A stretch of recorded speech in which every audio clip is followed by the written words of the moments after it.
What's going on, everybody? Welcome back to the TTB Ravens Media pregame show. And, as always, how this is going to go down is myself and Joshua just going to be answering any questions that you guys have. We'll try and get to our, full game predictions and things like that, score predictions, bold predictions, all of that. We typically do that with about 10 minutes until kickoff. That's typically when we start actually doing that. But, as always, Joshua, how are you feeling for this game? Just like right off the bat, what are you thinking about it? Oh man, I'm definitely feeling good about this game. I definitely would say this is not. I wouldn't say it's a do or die, but this is the beginning of the second half of the season for us. So we definitely need to come out. We definitely need to come out firing. Definitely need to show that we have improved in this bye week, and just show that that we mean business, that we're ready, that we are ready to continue this path of greatness, continue this path into the second season. So definitely, this is I definitely say this is a definitely. Not make it or break it, but what's the word? A defining type of game. Yeah.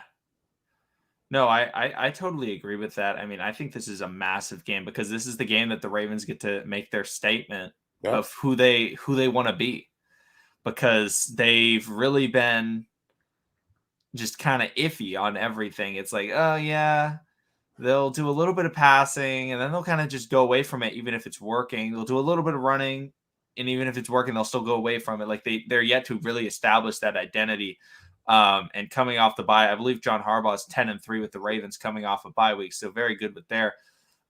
Z the Beast says Rashod Bateman will break the rookie yards record today, and he says for the Ravens rookie yard record, which is still, I believe, over 200 yards held by Hollywood Brown would be my assumption, and who holds that record from his first career game.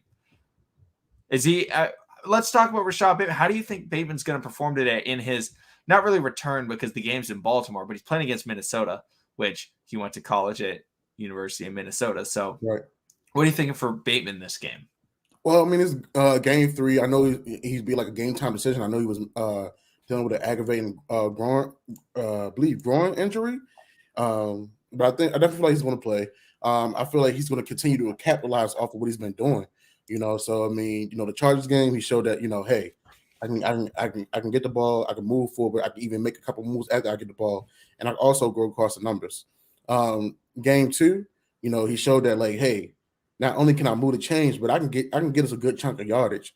So I definitely feel like his route running, him being able to use the whole route tree. That's the thing that's going to be keyed on today.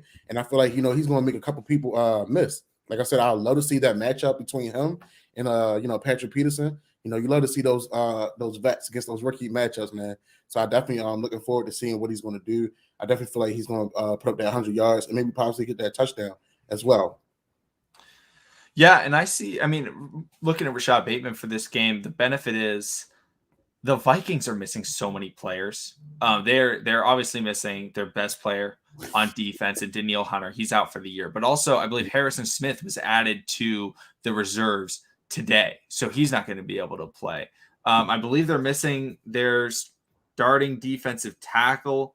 I don't know if that is Michael Pierce or not, but I just saw they're missing their starting defensive tackle. I'm going to assume that's Michael Pierce. Michael Pierce is out. So, overall, there's a lot of guys that are missing. I see Shamil says Anthony Barr's active, who is a good player. I don't want to discredit that, but that's a major benefit for the Ravens, is that they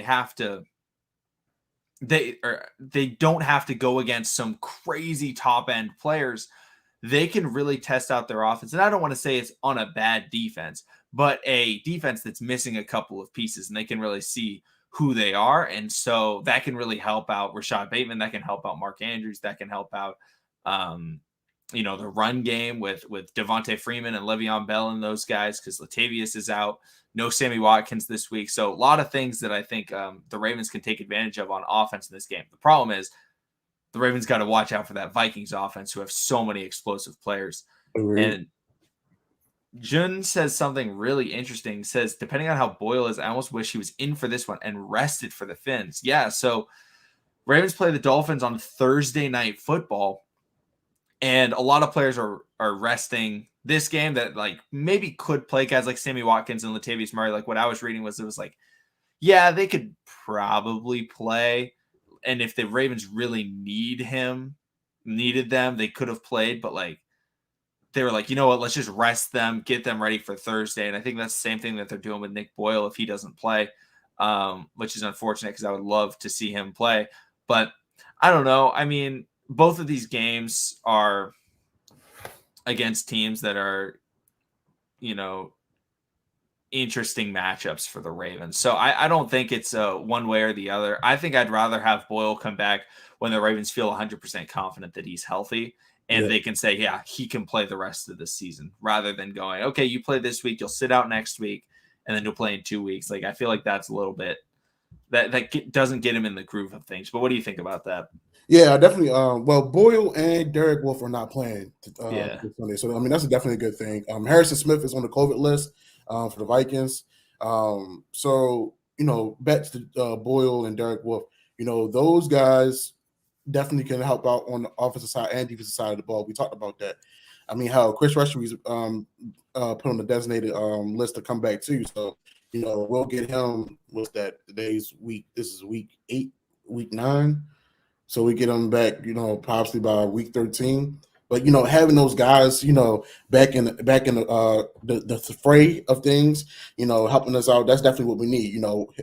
Nick Bull especially, along with Project Pat, I definitely feel like that. He could have been very useful because I feel like we will use the pass game to open up the run game, which is different because in Ravens history, we always start the run, then go with intermediate passes or not the best passing design plays. But right now, we are, I guess you could say, living up to the times of the day. we're starting off with the pass, we're establishing the pass game, and then with our running backs, we're making it happen. So I definitely feel like it would be best, to keep Boyle out, to keep Derek Wolfe out, let him come back for the Fins game, especially since it's on a Thursday night. No reason, to have him banged up, nicked up on a short week. Yeah, I mean, I totally agree with that. And let's talk about something. The Ravens tried to trade for Xavier Howard, Miami Dolphins cornerback. He's been an All-Pro before, led the league in interceptions last year, I believe, with I think it was 7 picks. But what do you think about the Ravens trying to do that? Like, overall, just trying to get him, and also what does that mean for Marcus Peters if the Ravens are trying to trade? And the Ravens didn't end up trading, which I think was smart because the Dolphins wanted at least a first-round pick and more. So I feel like the Ravens, it was smart to not give up that first-round pick. The Ravens really need those picks. But what do you think that this means for this team? Like, I feel like this is a massive move that the Ravens tried to pull off and could really affect how the Ravens go about building their team for the future. Well, we have been saying this since offseason. We've been saying it now. They Eric DeCosta, the whole front office are in win mode. They are in, where we are Super Bowl contenders, but we're tired of being contenders. We want to be Super Bowl winners. So and I definitely get that, and I definitely respect that. Xavier Howard would have been a huge upgrade to our depleted secondary right now, and most likely would have gave Marlon Humphrey a big breather, and how much of the workload that he does, because I mean right now people are going to say, oh well, Marlon Humphrey's not a top 10 corner. Well, Marlon Humphrey's doing damn near everything in regards of guarding tight ends, guarding the best wide receivers, and hell, he's everywhere, So I definitely feel like that could have been a big upgrade, but at the same time, for what the Dolphins were asking for, I don't feel like it was possibly worth it, because when we do make it to the second season and possibly make it to Super Bowl, not everybody's going to be able to come back. So we're going to need those 10 picks, to make those moves to move up in rounds, things of that nature. So I mean, we can't predict the future, but I feel like those 10 picks are going to be very essential. Honestly, I feel like this draft, this upcoming year, has to be the best draft of EDC's general managing career, for the simple fact, not the money is tight.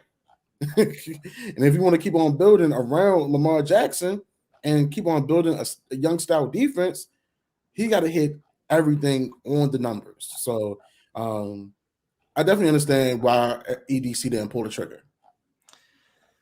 Yeah, for me, I think it shows the direction that the Ravens are trying to go because Marcus Peters, I've talked about this before. I don't think that he's a guy that the Ravens need in their future just because I feel like the style of defense that they play, Marcus Peters hurts the Ravens in a lot of situations when he just completely whiffs and things like that. Now he can make up for it. He can get the interceptions and the big plays and things like that. But the Ravens, with the style that they play, they really want guys that will be able to just lock you up and play the ball. And so them trying to trade for Xavier Howard, I mean, he's on contract until 2024.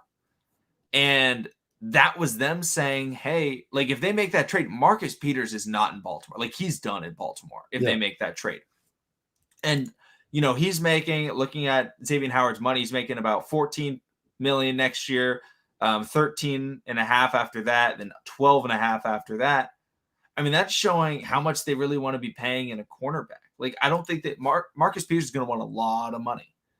And I don't think the Ravens really want to pay him that much money. And so them trying to go out and say like, hey, let's go get Xavier Howard, a guy that can not only help us this year, but a guy that we would know that we could have paired with Marlon Humphrey for the next, 3-4 years. And so I think that's huge. And so I actually just pulled up the list of free agent cornerbacks that'll be free agents next year. Mm-hmm. Number one guy, Stephon Gilmore. Stephon Gilmore is, I mean, Gilly Lock is an absolute monster. So he's a guy that the Ravens could look at. Guys like, I see J.C. Jackson in New England. Now, I don't think the Ravens would get him. I think he's going to get a massive deal. But there's definitely some guys. Jason Verrett, he hasn't been super healthy, but he's been a very good player when he's played. Yeah. Kyle Fuller is a potential cut candidate this year. Joe Hayden's still up there. Like Bryce Callahan, really solid player. So there's a lot of guys that the Ravens could try and go after just outside of, the guys that they already have, because I think that they are trying to move away from Marcus Peters. And I think that shows that because, I mean, you look at the way that they went about everything in the offseason, it was all about hyping up Anthony Averett. Like we weren't hearing much about Marcus Peters. Like it was like, no, this Anthony Averett guy, like he's legit.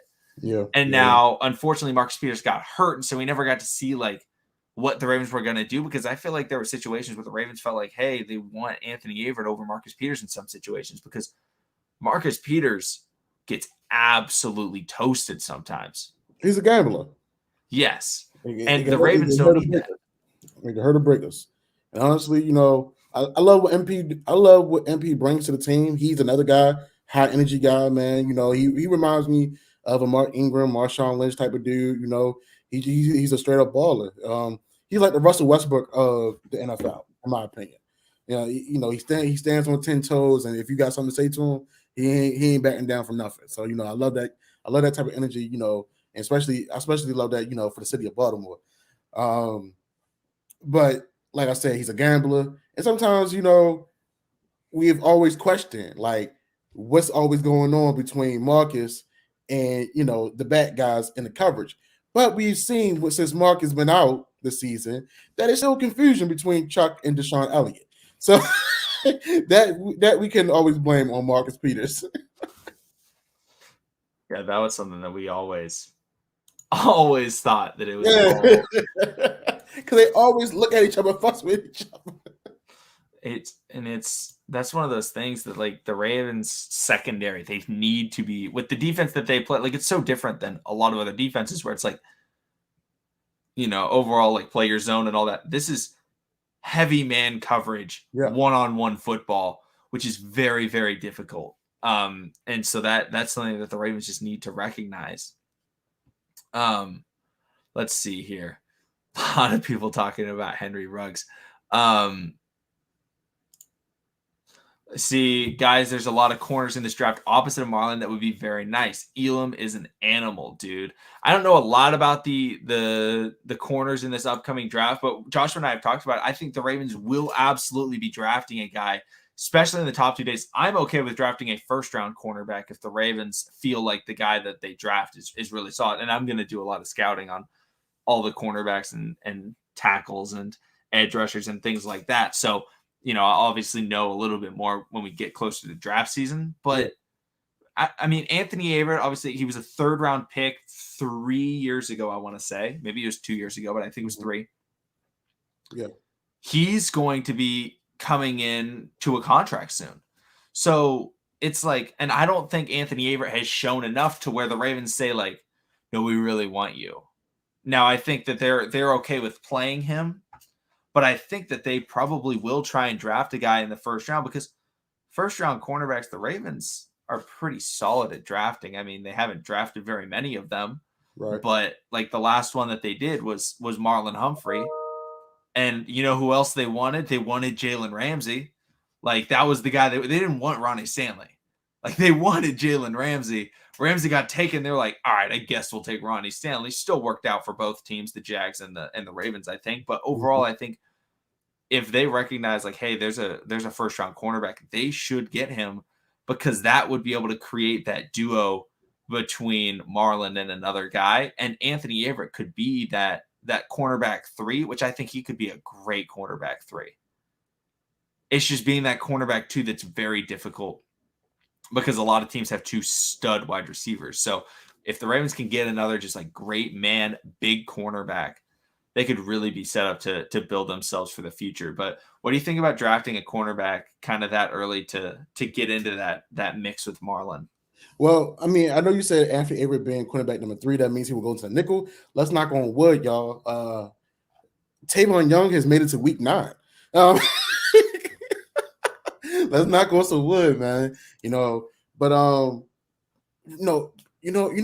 philosophy, man. Best player available. I'm looking forward to this all season because I feel like y'all guys want to know what's going to be on our draft board, what we would like to see, and you know what. I feel like me and McConnell this summer, me and McConnell this spring are going to be diving into a lot of these players. We ain't going to just go off the hype video. So I definitely feel like drafting a corner at number 1.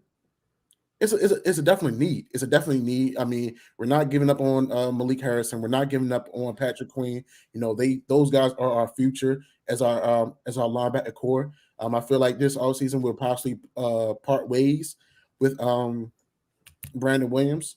So I mean, it would be unfortunate, but hey, I feel like we got a lot of young studs in our in house with Broderick Washington. And especially Justin Matabuke. He's been showing a lot of promise. And I feel like he's going to keep on stacking on these Sundays and on these practice days that he's just going to keep on showing like, hey, I belong in the NFL. Honestly, me personally, I would have let go of Brandon Williams before letting Michael Pierce go to Minnesota because he was such a young stud. He was going after the ball.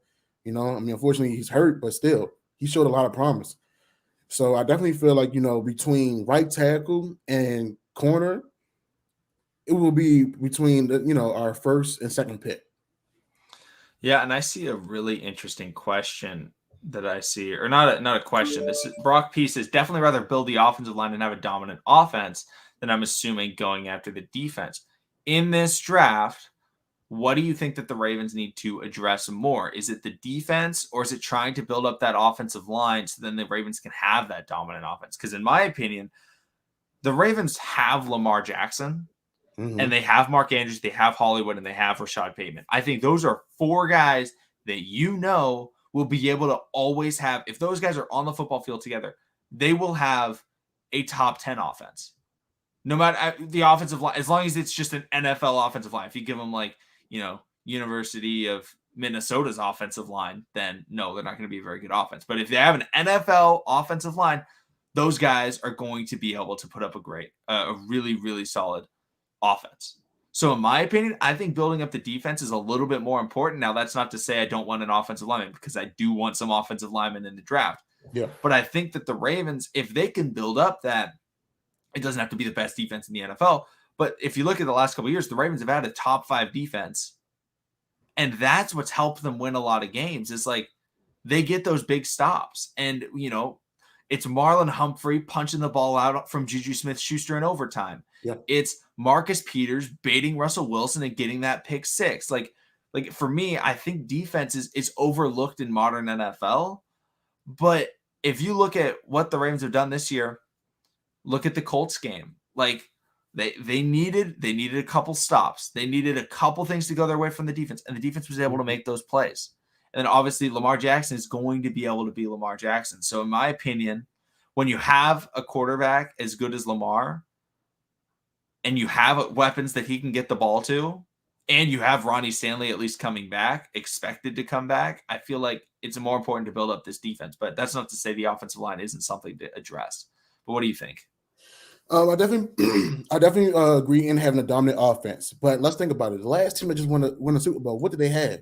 Not they didn't have just a GOAT in the quarterback and a stout offense, but they damn near had a stout, strong defense. They had fast linebackers, corners that can cover, and just shut down period and created havoc on the opposing team.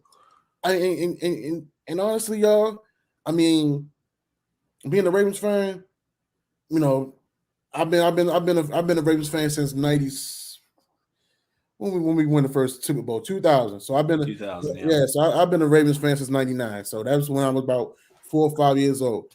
Growing up, I watched Smash Mouth football. I watched, Ray Lewis knocking dudes out. I seen the Ed Reed, pulling blocking the punts. Running back the kick, the punt returns, and taking the interceptions from the end zone to the house. I've seen the Chris McAllister days. I've seen the Marcus Douglas days, Tony Saragusa, Sam Adams, you name it, Peter Boulware, Adelius Thomas, Terrell Suggs. I've seen those, Ed Hartwells.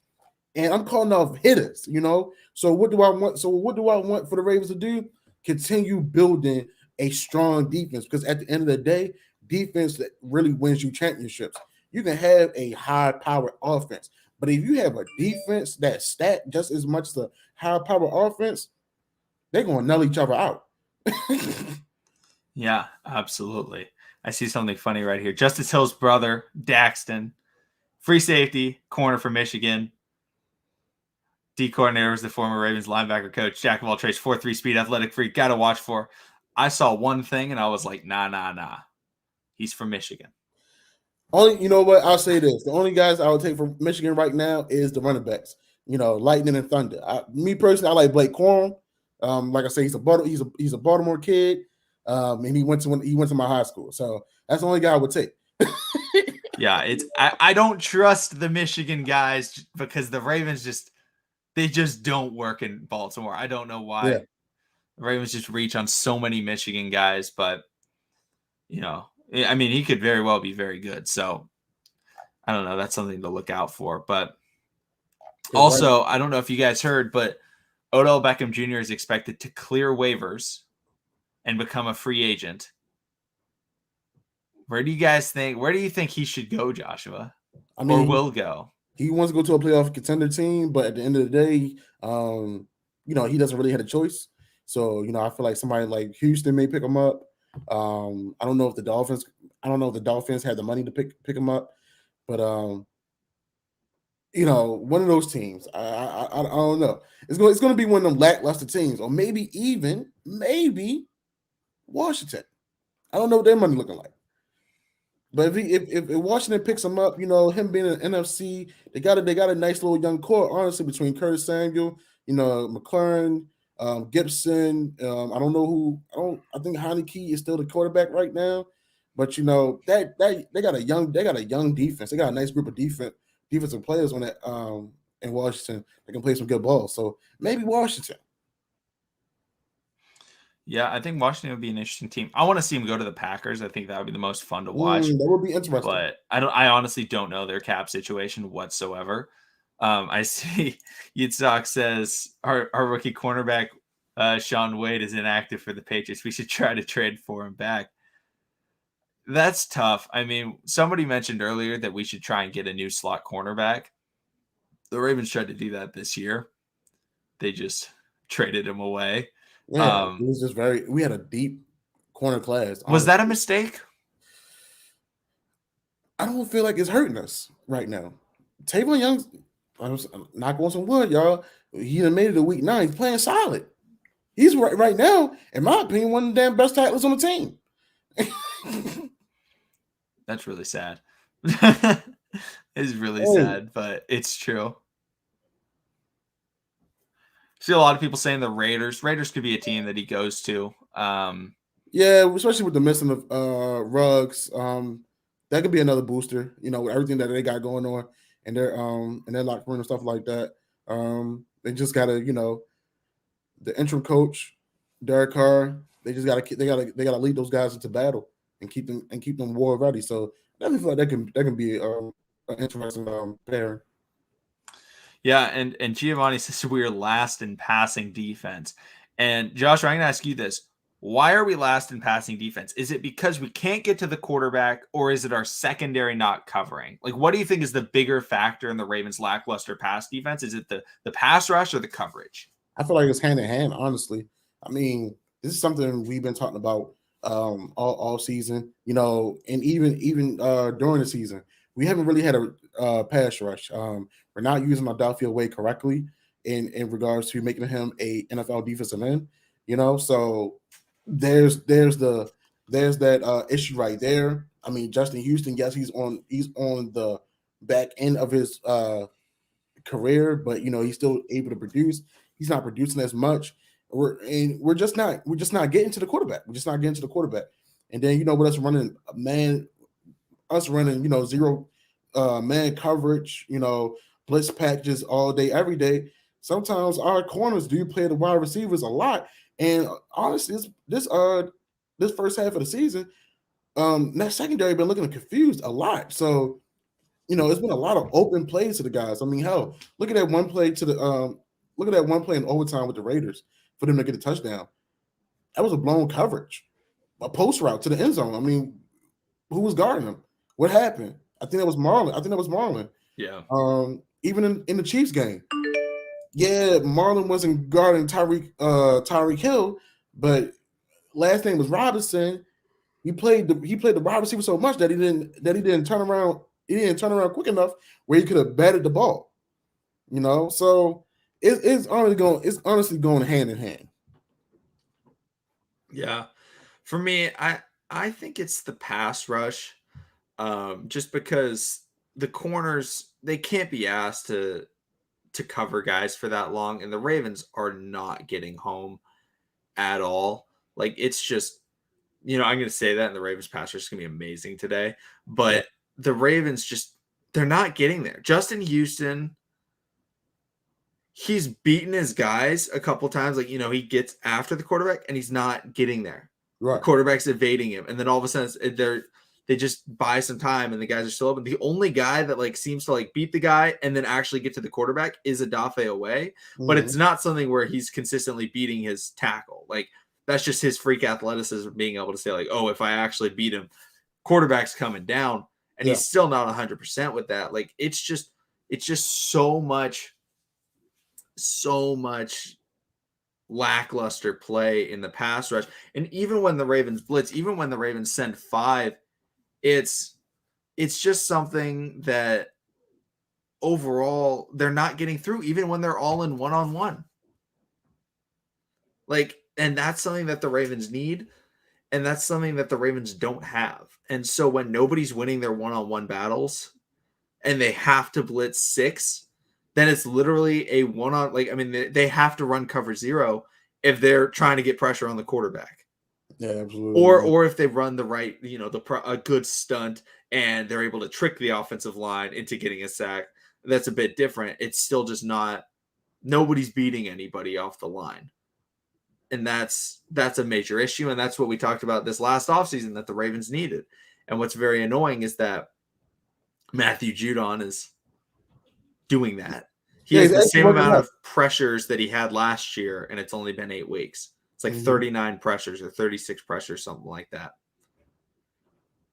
Is that the Ravens defense just not being able to get production out of edge rush? Is that Wink Martindale, do you think, in the struggling pass rush? We done seen 2. I mean, unfortunately, we was on the train of getting Judon out. Honestly, and then we was on the train of keeping Zadarius Smith. Some guys in this defense can make pressure out of diamonds, and some people just can't. Judon was one that couldn't make diamonds out of this defensive package. So Darius Smith, in my opinion, could have. But still, nevertheless, sometimes it does depend on where you're at and the coaching style. Because I mean, look at Yannick that way. Yannick was he was all for it, coming here being reunited with his older brother with Calais Campbell. Didn't have the best season with us. Then I don't. Is he still? I don't know if he's still with the Raiders. I don't know what his production type is like right now, but I think he's a little bit more happier. So I will say it definitely is Wink Martindale's scheme. Because I mean, we haven't had a real pass rusher since Terrell Suggs and even Dumerville. Those two guys, I feel like those two vets, they let those guys do their thing. And right now, because of the scheme we have, we're not really developing these guys to be, the Aaron Donalds, the Chase Youngs, the Von Millers, or even the Myles Garrett. We're not letting them, we're not really developing them to be who they can be. And honestly, I hope that changes for Adolphe because I know everybody's very hype on Adolphe. I mean, I love the young man. I love what he brings to the table. The skills along with that athleticism, it can be a scary sight in Baltimore every game. So it just really falls down on us and how we prepare these outside guys. Yeah, and I think just kind of looking at this team and looking at Wink Martindale, is Wink Martindale. I feel like the Ravens should get rid of Wink Martindale. I just feel like he doesn't really help in so many situations. Like I don't dislike Wink Martindale. I like his aggressiveness, but I just feel like situationally, he just doesn't situationally. There's just so many times where it's just like, what are you doing? Mm-hmm. And it feels like he's I also am not a big fan of his philosophy in defense. I believe that you should build your defense out of the front seven. He believes you should build your defense out of the secondary. I mean, there's just two different ways to look at it. Some people believe in that. Some people believe in the other thing. But I like building it out of the front seven. But overall, just it's situationally he doesn't have the recognition when his players can't do some certain things, and so we always see when a guy's Marlon's missing a game. Marcus Peters got injured during the Cleveland Browns game on Monday Night Football, and all of a sudden, it was like they just went after the guy that replaced him. I can't remember who it was that replaced Marcus Peters, but it was like they threw at him every single play, and Wink Martindale kept putting that guy in one-on-one coverage, and he got beat every single play for 3 consecutive drives, allowing that guy to go in. And Wink Martindale can be good if he has a great defense and great players to play around him, but he's not elevating any players. If he can't elevate your players and he doesn't have the system anymore that can fit it, I don't think that this is the right team for him to be in. Because he was sitting there, and what was he saying? What did he say this offseason? Oh, I don't need edge rushers. I can get them the sacks. Well, we're not getting pressure. That was his whole thing. He's like, I can do that with anybody and get pressure. No, you can't. It's not working. And also, because you're trying so hard to get those sacks by sending so many people, you don't have the secondary to be able to actually cover the guys in one-on-one situations. And so it's just compounding in on itself and making it worse and worse. But and people ask, who do I want to replace him with? I don't know. That's not something I've looked into. The Ravens could go after a guy, and they could bring somebody up from their current defense. But there's plenty of defensive coordinators that could go out there with the Ravens, because the Ravens have playmakers. Like if you have Marlon Humphrey, a young edge rusher, and Adolphe Away, young linebackers and stuff like that, you can definitely find a coach that's willing to come and say, I know what I can do with young linebackers, young edge rushers, and a stud cornerback. There's a lot of guys that could come in and do a decent job and build a new scheme to fit the actual roster, because no longer does Wink's scheme really work in Baltimore. As a team, I want to say we have 15 sacks. And the one with the most sacks is Tyus Bowser with 2.5. And I'm pretty sure 2 of them came in like one game, or 1.5 of them was from one game. It's like it always seems like there's nobody that can be consistent in rushing the passer. It's all random. Guess who else got 2 sacks? Tavon. I know Yep. Tavon does. Tavon Young does. Justin Houston does. Yeah, they gave him 2 sacks. Penami Fee has one. Justin Matabuke has one. Calais Campbell has half of one. Patrick King has one. Chuck Clark has one. Adafe has 3 sick kicks, is saying, which, like, that's good. But having 3 sacks as your leading pass rusher isn't great. And the Vikings have 24 as a team. I think they lead the league in sacks. And I'm sure a lot of those came from Danielle Hunter, but now Danielle Hunter's out of the year, so it's not going to be as dominant. But like that's what the Ravens wanted, right? That's why they went out and got Yannick Ngakoue last year, was because they saw, hey, he's producing in Minnesota. Get that edge rushing group outside of Matthew Judon and Yannick, and they can build a pass rush. And what did Yannick Ngakoue say? Like, he was mad because he was like, not Greg Roman, Wink Martindale doesn't know what he's doing. He can't get me on the field to where I can actually get sacks. And that's why he left, was because he was like, this dude can't get me in a situation where I will just be able to flourish and get sacks. And we see him go to Oakland or Las Vegas and he gets sacks because I can't remember who the defensive coordinator in Oakland is right now. But, it's Gus Bradley. Okay. Gus Bradley. And he's like, yeah, he knows how to get sacks, and he knows how to just put me in the right spot on the defensive line, and boom, it'll get sacks. Matthew Judon leaves, goes to New England. Bill Belichick knows how to get your guys to get sacks. And all of a sudden, he's like one of the highest pressuring edge rushers in the NFL right now, because they're actually given the ability to be the players that they are, and Wink Martindale doesn't give them that. And so that's why they're not able to perform. It's because Wink doesn't let them perform. And that hurts the defense. So would you say Wink is having the Greg Roman effect right now? Absolutely. Absolutely. We got 2 Greg Romans on our team. And one of them's not really being a Greg Roman, and that's Greg Roman. But I don't know. It's just something that, like,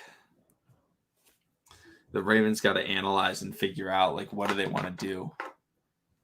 Because it's just definitely situationally, he's just not understanding, like, we don't have the personnel to run the defense that he wants to run. Like, it's like trying to run the triangle offense, but you don't have Kobe Bryant or Michael Jordan or Shaq or Scottie Pippen. Like, let's, like, no, you got to have one of those guys that are going to be able to dominate it. No, most definitely. Even though it's a great system. Definitely agree. Man. So, I mean, okay. So we've seen what Marlon did against Jamar Chase. He didn't have the best game. He's playing against his LSU brother today, Justin Jefferson, which I feel like, they're literally in the same league. I don't feel like neither one of them are better than the other. I feel like they're both top tier guys. How do you feel Marlon Humphrey matching up against Justin Jefferson all game? I feel decent about it just because of the quarterback that's throwing them the ball. Kirk Cousins sucks. Kirk Cousins is one of the worst quarterbacks in the NFL when it comes to playing against teams with a winning record. Like, I want to say at one point in his career, he was 6-27 against teams with a winning record. Mm-hmm. And that's just like overall, I just think that it'll be tough for him to get him the ball. I don't think this is going to be a monster Justin Jefferson game. I'm more worried about Adam Thielen. I think Adam Thielen is very underappreciated I feel like he could have a big game. That's the guy. Him and Dalvin Cook are the guys that I'm worried about. I just don't think that they're going. I think the Ravens are really going to try and sell out to stop Justin Jefferson. I think that's what they're going to try and stop. They're probably going to put a safety over top and let Marlon cover him, and then see what else everybody else on that Vikings offense does. So I'm not overly worried about Justin Jefferson just because I don't think that he's going to be the massive part of the game plan for the Vikings. I think they're going to try and run the ball with Dalvin Cook and get the ball to Adam Thielen in those possession type passes. I would What do kind you of say think? I would kind of say I trust Tavon Young on Justin. Excuse me, not on Justin. Adam Thielen. But at the same time, Tavon did have a little time with Hunter Renfrow, and Hunter Renfrow and Adam Thielen are almost the same type of wide receiver. Chris route runners know how to get the ball and get up the field. Possession type of guys. I mean, excuse me, and we know Adam Thielen is going to be on Anthony Averett. This will be another game where he has to step up and show, like, hey, I'm not the guy to pick on. Try someone else. I know guys in the chat talking about, we need tacklers. We don't understand this tackling is a mindset. So the front seven have to want to tackle. You just can't make someone, tackle. Some people are meant for defense, and some people ain't built for defense. But if you make it all the way to the NFL, you obviously built for defense. So it has to be a mindset. It literally has to be a mindset that you want to knock that dude out.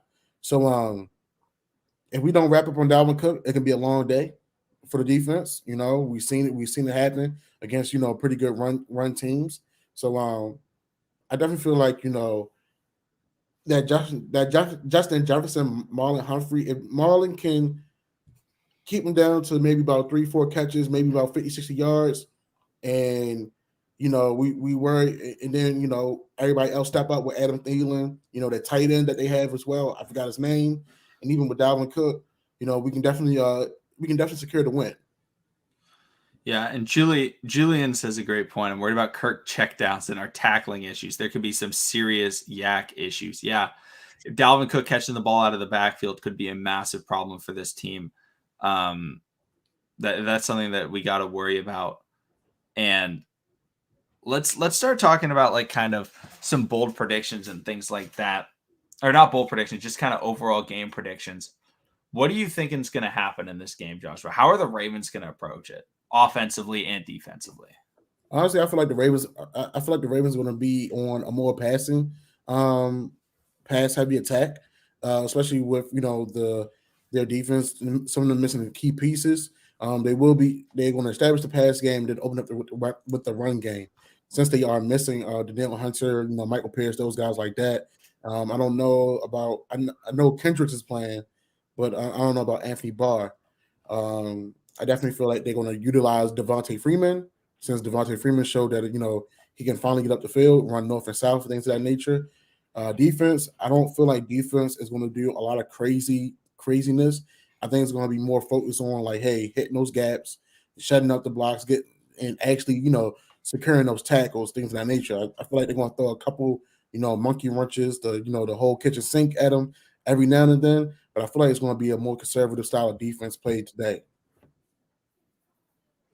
Yeah, I think so. I mean, looking at it, I think that the Ravens are going to try and get the ball deep. I think that's something that they're really going to try and focus on this game. I think that's a massive part of this offense and their identity. I think the Ravens should have the identity that they used to have under Joe Flacco, right? The deep ball, play action, and the hard running attack and the play action. Like, get that going. I think that's the type of game that the Ravens need to have. Is don't have Lamar just be snapping the ball and then just looking upfield. Get the play action, maybe call it bootleg, get him rolling out, and then have him hit Marquise deep or hit Bateman deep or Duvernay deep or whoever they end up throwing deep. Lot of things that I think that the Ravens can do with that. And then defensively, I think they're going to have to play a little bit off, and they're going to have to make sure that they don't allow any yak, because that's one of the biggest things that I think they're going to have to stop, is making sure that Justin Jefferson doesn't get the yards after catch. Yep. Make sure that Dalvin Cook doesn't get yards after catch, doesn't get yards after contact either when he's rushing the ball. So there's a lot of things that the Ravens need to focus on. And I think being more conservative on defense will help with that. play the game much more like they played the Chiefs rather than how they've played some of the other games so far this year, especially the Bengals game. Don't play it like that. Even though Kirk Cousins really does struggle when there's pressure, I feel like they got to make sure that they can tackle the guys once they catch the ball. And honestly, this game, I want to see Lamar because I know Danielle Hunter's out, but still, they still have Everson Griffin. Everson Griffin is going to be lined up on Villanueva. I want to see Lamar get out the pocket more. Don't take the sacks. Don't try to force the throw. Just go forward, either slide or get out of bounds. That's going to also help us out more because we're not working with the best offensive line. We know that. You continue to stay in that pocket, you continue to get sacks. That's how you're going to get hurt more. I mean, I know, once you become a free runner, linebackers are looking to, put him out of his misery. I understand that. But you get hurt more standing in the pocket. I know he wants to be a passer, and he is a passer. He's a QB. That's what we drafted him as. Let everybody say what they want to say.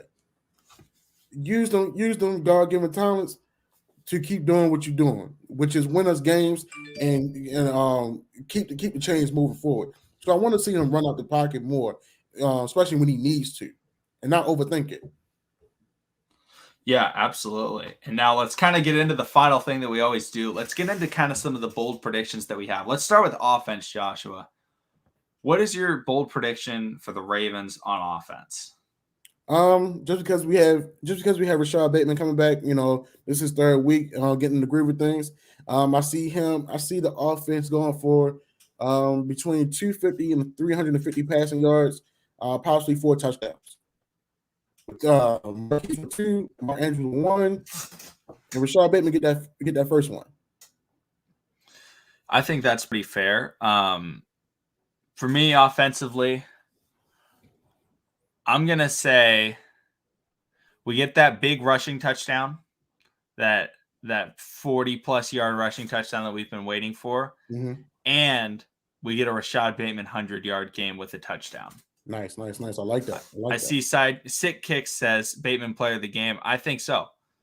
I think he will be the player of the game because I think that they're going to really try and stop Hollywood, and I think Bateman could go out there and just be a guy that gets 8 catches for, a lot of them just being really short intermediate routes, but maybe he hits someone with a double move, hits somebody with a nice 9 route, and gets a nice touchdown off of it. So I'm very excited to watch Bateman play in this game. I think he's got 3 weeks of being healthy under his belt. He played 2 weeks and obviously the rest last week to get even more healthy. So I feel like offensively Bateman could have his best game of the year so far. But Joshua, let's get to the defensive side of the ball. What's your bold prediction on defense? Bold prediction on defense. I see us either getting a pick 6, possibly, maybe from Anthony Avery because they tried him out so much, or a scoop and score for one of our big guys, either Justin Matabuke or even a Duffy, getting a tackle and forcing it off of Dalvin Cook, picking it up on some Davion Clowney type of time, from when he was at the Gamecocks and taking it to the house. Okay, I like it. And I'm going to say Patrick Queen gets his interception. Okay. I think that's what's happening today. I think maybe on a tipped ball, but I think he actually gets under that ball and I don't think he returns to the house. He may return to the house, but I'm thinking it's a catch and fall over, like a dive or something like that he gets to the ball. I like that. Makes a big time play for the Ravens. But I see some questions over here. 60 yards for Le'Veon Bell. That could be possible. I think he's running back 2 this week, but I mean, he's going to get his 10 carries like he normally does. So there's definitely a possibility that he gets. Lisa says, how many yards will Lamar Jackson have this afternoon? Ooh, that's a tough one. I'm thinking 250 and 100. 250 passing, 100 rushing. So big game for him, but I'm thinking 300. I'm thinking 300 between 300 passing, possibly 40, 80 rushing, and he's gonna get this rushing yards off of broke plays. Honestly, I see. Tyler White says, "Will Lamar break 2,000 yards in the first quarter?" Yeah, I think so. 57 yards. I mean, he may get that on the first drive. Honestly, I expect him to get that on the first drive. So, I mean, just think about when Lamar was going for what record did he set against the Jets? Was it the single season rushing record for a quarterback? Yeah. Like, wasn't that like very early? And it was just like, he was just taking it, and he was like, I'm getting this record out of the way. And he just did. Definitely. And then he was kind of done rushing after that. Took a massive hit, I think, from Marcus May that game. But like, that was like the play that he set the record on, was he didn't care. He was running through everybody trying to get that. But I see Julian says, bold prediction, Tyler Huntley touchdown in the fourth quarter. I hope that's because the Ravens are up by a lot and not because you could probably see that. Ain't nothing wrong with that. Of injury or anything like that. But ooh, Benjamin says Duvernay kick return touchdown. It's always possible. I mean, the dude's he's been close a lot of times this year. Yeah, it's definitely coming.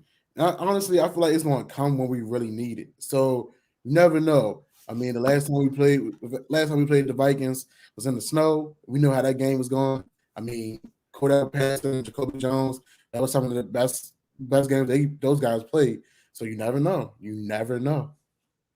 Yeah, I mean, that was rookie Cordell Patterson. Shout out to Cordell Patterson this year. He's been actually really solid for the Atlanta Falcons. Yeah, man. All right. Does anybody else have any other predictions or questions or anything like that? Let's see.